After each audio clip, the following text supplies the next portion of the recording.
액션 let's go 저 건물을 찾으러 Every night in my mind I feel the perfume of the skin Baby I don't deny You're the lady of my dreams Yeah, my life where you push me slowly up and down Baby, let me kiss your sexy body I will be so kind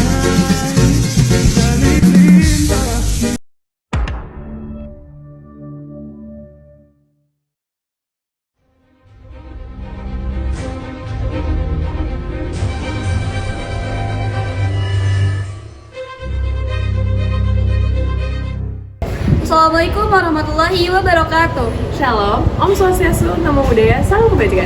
Salam bela negara. Halo semuanya, Kami dari kelompok 3. Di video kali ini, kami ingin memaparkan hasil riset kami mengenai manajemen sumber daya manusia dan hubungan industrial di PT Unilab Perdana. Selamat menyaksikan. PT Unilab Perdana didirikan pada tanggal 30 Oktober tahun 1990. PT Unilab Perdana merupakan laboratorium swasta pertama yang memberikan jasa layanan di bidang lingkungan hidup. Pada tanggal 21 Januari tahun 2004, PT Unilab Perdana mendapatkan sertifikat sebagai laboratorium penguji dari Komite Akreditasi Nasional.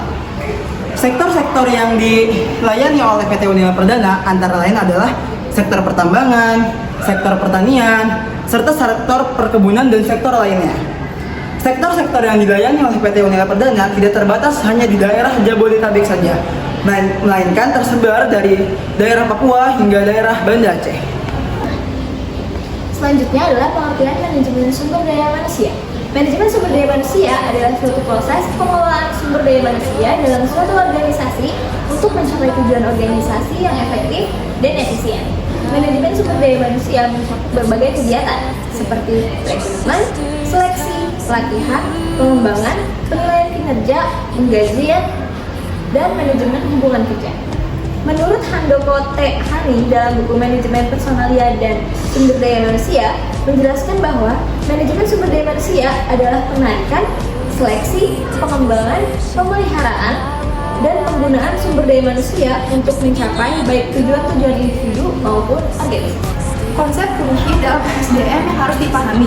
Yang pertama, pemerahan, yaitu menemukan dan menarik kandidat yang cocok.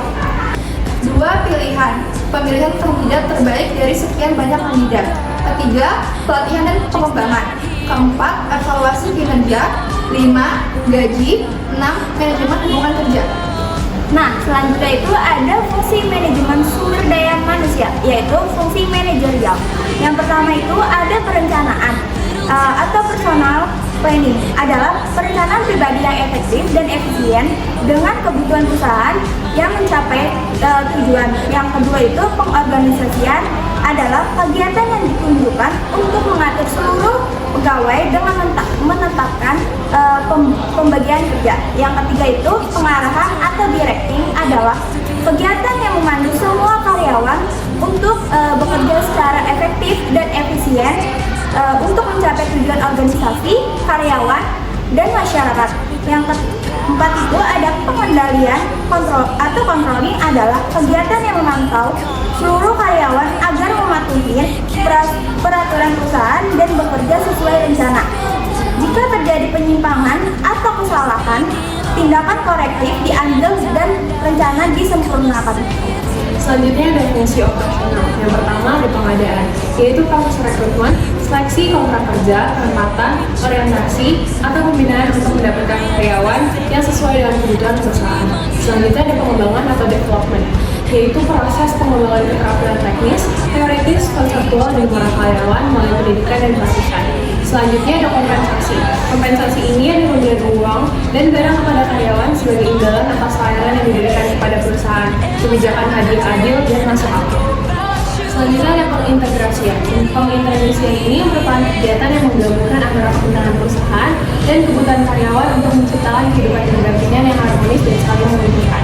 Selanjutnya ada pemeliharaan, yaitu kegiatan yang ditujukan untuk memelihara fisik, mental, dan loyalitas karyawan agar dapat bekerja sampai pensiun. Terakhir ada penyelesaian pemutusan hubungan kerja atau PHK. Berakhirnya hubungan kerja seseorang dengan perusahaan. Pengunduran diri ini karena adanya keinginan dari karyawan, perusahaan, pemutusan hubungan kerja, dan pensiun. Tantangan manajemen sumber daya manusia itu terbagi menjadi 5. Yang pertama, kepemimpinan milenial dan generasi Z. Yang kedua, rekrutmen dan seleksi personal yang berkualitas. Yang ketiga, kelola keragaman karyawan. Yang keempat, pendidikan dan pelatihan karyawan. Dan yang terakhir, pengembangan kepemimpinan dan manajemen SDM. Nah, di dalam metodologi penelitian itu terdapat 5 bagian. Yang pertama, jenis penelitian. Terus yang kedua, subjek penelitian. Yang ketiga, teknik pengumpulan data. Dan yang keempat, prosedur penelitian. Dan yang terakhir, validasi dan realisasi. Oke, di sini saya akan membahas prosedur penelitian, validitas, dan realisasi. Apa sih prosedur penelitian itu? Prosedur penelitian yaitu langkah-langkah yang dipakai untuk mengumpulkan data guna menjawab pertanyaan penelitian yang diajukan di dalam penelitian. Dan di dalam prosedur penelitian ini dibagi menjadi 3, yaitu identifikasi respon, persiapan wawancara, dan juga pelaksanaan wawancara.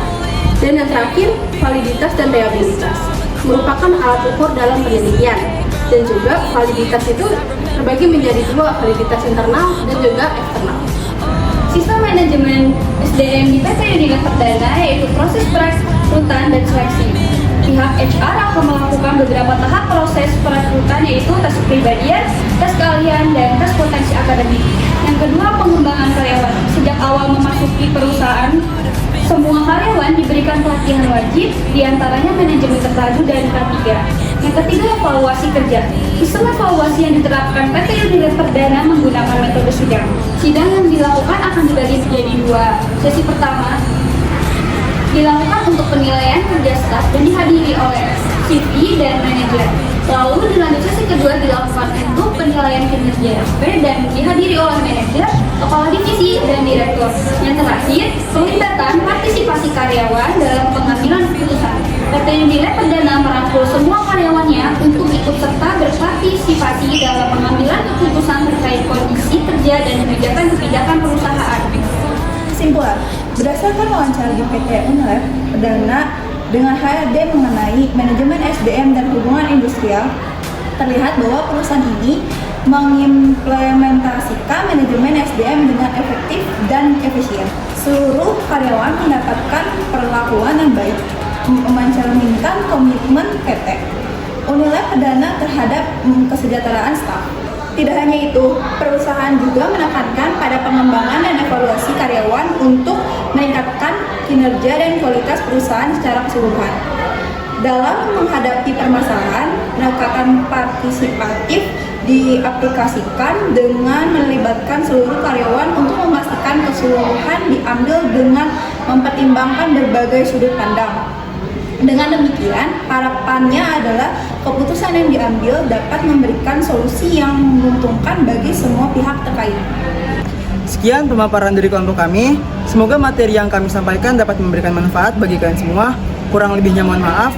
Wassalamualaikum warahmatullahi wabarakatuh.